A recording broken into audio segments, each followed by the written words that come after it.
Cutting toxic people out of your retirement is the title of this video. I've discussed before about cutting out a lot of clutter, materialistic clutter, and how when you bought it or you possessed it, you thought it would bring you joy. It actually had the opposite effect. I have found the same thing is true and applicable to people, that it's sometimes best to be selfish and simply eliminate not only things, but people when they steal your joy. That's what I'm going to discuss in this video. When I was going to originally do this video, I was going to talk about the top 3 things that you can eliminate out of your life as you enter into your retirement. Things that you can eliminate that would bring you more joy. But I decided that this was so important and I have found it to be so effective that I just want to focus on this one topic. And so there'll be a collective sigh of relief when I tell you this is not going to be a very long video. Okay. Anyway, toxic people. It's very important, I feel, at this stage of the game. I am 70 years old. 2 months, I'll be 71. Time flies. I got a ton of years behind me and only a few left in front of me. And how do I want to spend it? Well, I want to spend it squeezing out the most juice that I can of each and every, not only day, but experience. And part of the experience in my retirement is my relationships with people. And I have a very small circle of what I consider to be good friends and a lovely and loving wife. And I want nothing more than the best for them. But how can I be the best for them if I'm not the best for myself? It's impossible. It's a domino effect.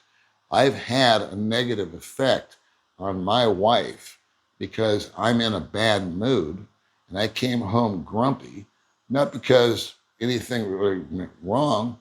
It's because I had a bad exchange or a negative exchange with somebody and I let them get into my head. We've all worked for people that are tough to work for. We've all worked with people that we'd like to have not have had to interact with. We may have had a next door neighbor that was a pain in the ass. But guess what? Now that's, at least in my case, I'll speak just for myself, that's no longer in play. What happens and what I do is totally up to me.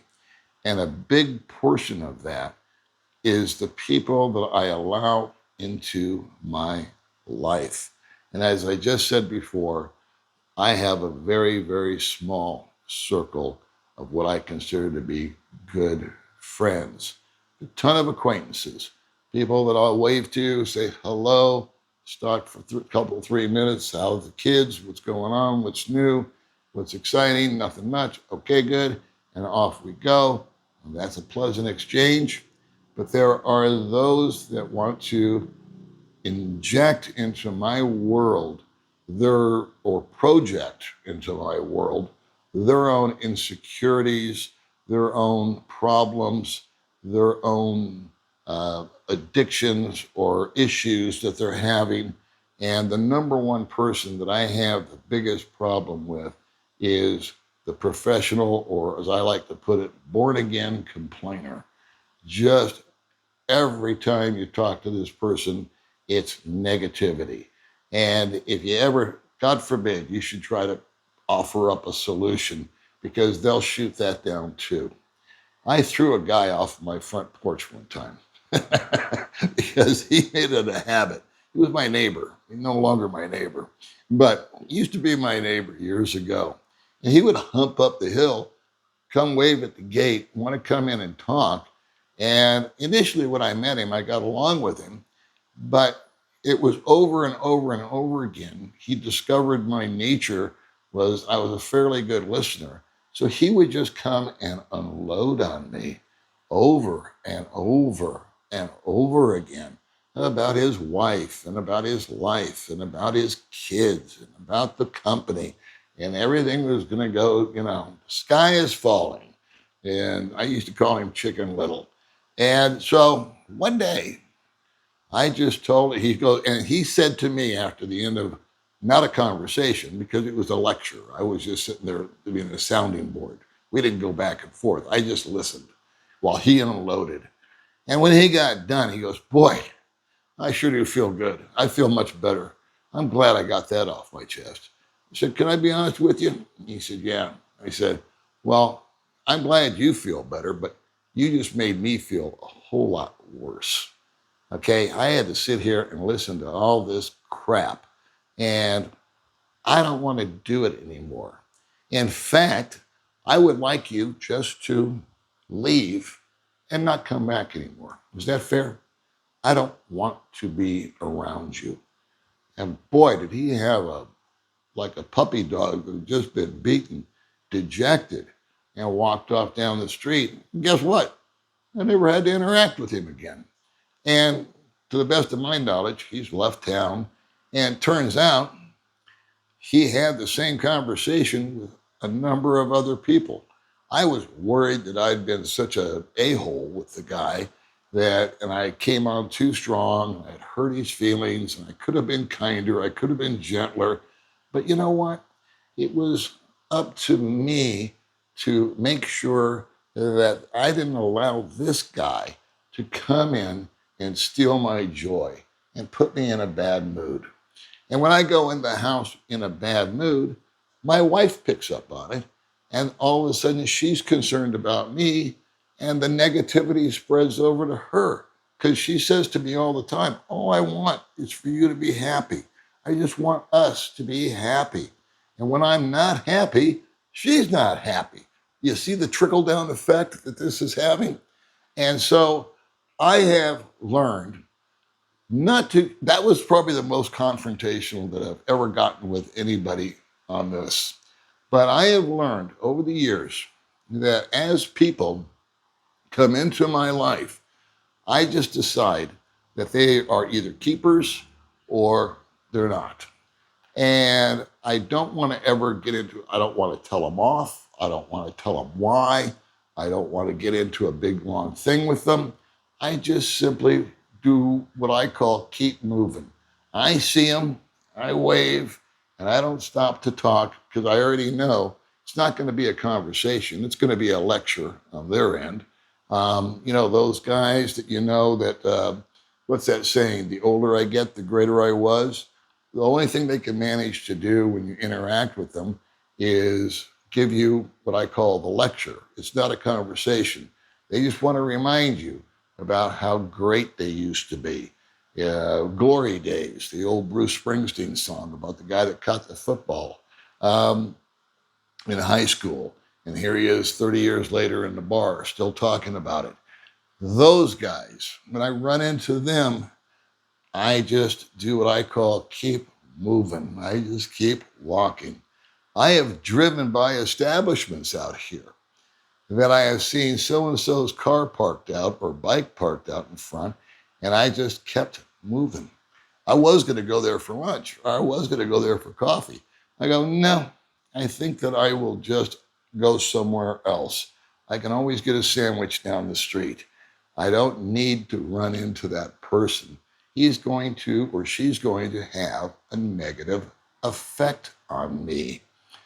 One of the toughest things for us to do when it comes to eliminating people, and this is really, really might strike home for some of you. I know it has for me, is family. There may be members of your family that you've put up with all your life.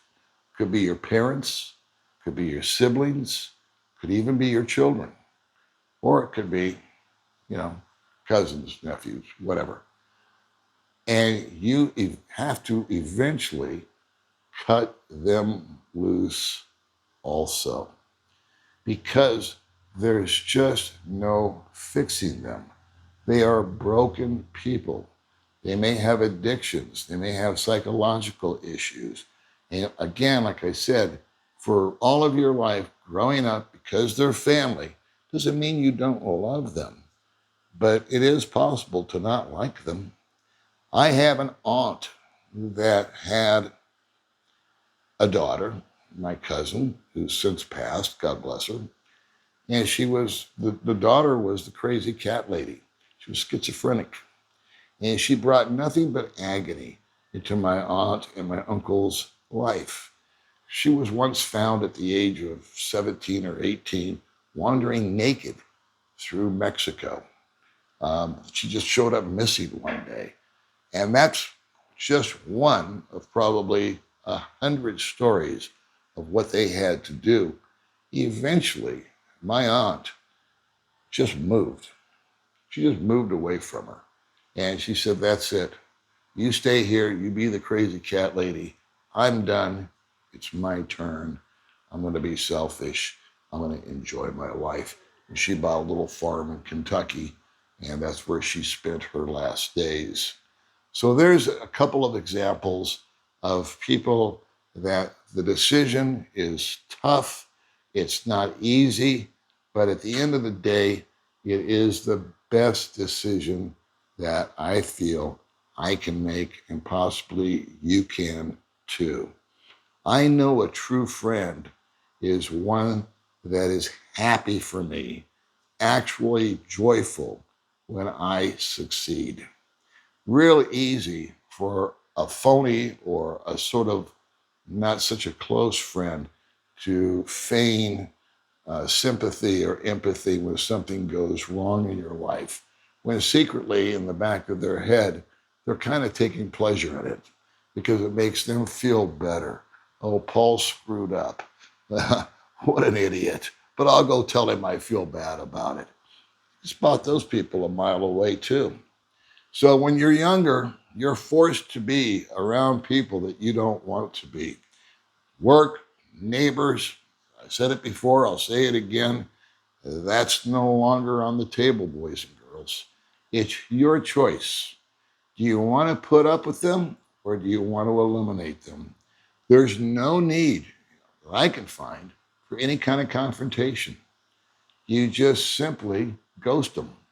If you have, the number of people that on Messenger have been abusive towards me, I love it because I just hit the block button and all of a sudden they're muted and they know it and they no longer get to rattle at me and problem solved.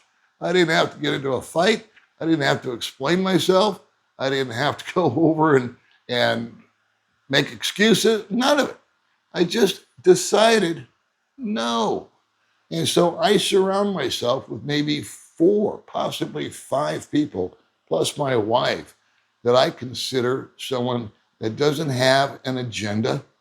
They don't want anything from me other than to be my friend. There's a number one sign of a true friend: lack of agenda. They're not looking to use you or abuse you or um, exploit you in any way, shape, or form. They simply enjoy your company. And if you can enjoy their company, you can have a few laughs, you can drink a few beers, you can have lunch, you can get together as couples and go on a trip. That's, my friends, is where it's at for us. For the people that are toxic, they will steal your joy. They will clutter your mind. They will cause you to lose sleep at night because you're fist fighting them. Forget about them. They're not thinking about you. They're thinking about themselves. They don't care about you. They only care about themselves. So simply 86 them. And I have found that the people that I have shined on years ago, because this is not a new process for me, I've completely forgot about them. People have brought up their name and I thought, oh yeah, whatever happened to that guy? And 5 years ago, he was living in my head every night because of some sort of conflict or that we had had. So that's my story. I'm sticking to it. I hope everybody had a happy Thanksgiving, and hopefully I'll see you in the next video.